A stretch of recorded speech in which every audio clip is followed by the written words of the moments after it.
સુરત શહેરમાંથી ચોંકાવનારી હત્યાની ઘટના સામે આવી છે। તાપી નદીના પાળે મળેલી અજાણી લાશનો ભેદ પોલીસે ઉકેલી લીધો છે। મિત્રતામાંથી જ જન્મેલી શંકા એક યુવકને મોતને ઘાટ ઉતાર્યો હોવાની ઘટના સામે આવતા સમગ્ર વિસ્તારમાં ચકચાર મચી ગઈ છે। સુરતના તાપી નદીના કિનારે થોડા દિવસો પહેલા એક અજાણી યુવકની લાશ મળી આવી હતી। લાશ મળતા પોલીસ દોડતી થઈ ગઈ હતી। સમગ્ર મામલે તપાસ હાથ ધરવામાં આવી હતી। શરૂઆતમાં મૃતકની ઓળખ અંગે પોલીસ માટે મોટો પડકાર ઊભો થયો હતો।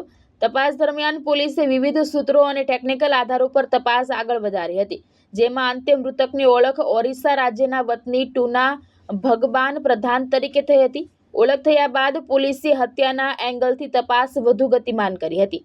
તપાસ દરમિયાન ચોંકાવનારો ખુલાસો સામે આવ્યો હતો કે મૃતકની હત્યા કોઈ અજાણ્યા વ્યક્તિએ નહીં પરંતુ તેના જ મિત્રએ કરી હતી। આરોપી રાજેન્દ્ર ઉર્ફે રાજુ ભીમસેન જૈનને પોલીસે ઝડપી પાડ્યો છે। પ્રાથમિક તપાસમાં સામે આવ્યું છે કે બંને મિત્રો વચ્ચે પાકીટની ચોરીની શંકાને લઈને ઝઘડો થયો હતો। આ ઝઘડો એટલો ઉગ્ર બન્યો કે આરોપીએ ગુસ્સામાં આવી બ્લોક પથ્થર વડે મૃતકના માથા ઉપર પ્રહાર કર્યો હતો। ગંભીર ઈજાઓના કારણે યુવકનું ઘટનાસ્થળે જ મોત નીપજ્યું હતું। હત્યા બાદ આરોપીએ પુરાવા છુપાવવા માટે લાશને તાપી નદીના કિનારે ફેંકી દીધી હતી, જેથી આ મામલો અકસ્માત કે અજાણી લાશ તરીકે રહી જાય। પરંતુ સુરત પોલીસે ઝડપી અને સૂચિત તપાસ દ્વારા આખી ઘટનાનો ભેદ ઉકેલી નાખ્યો છે।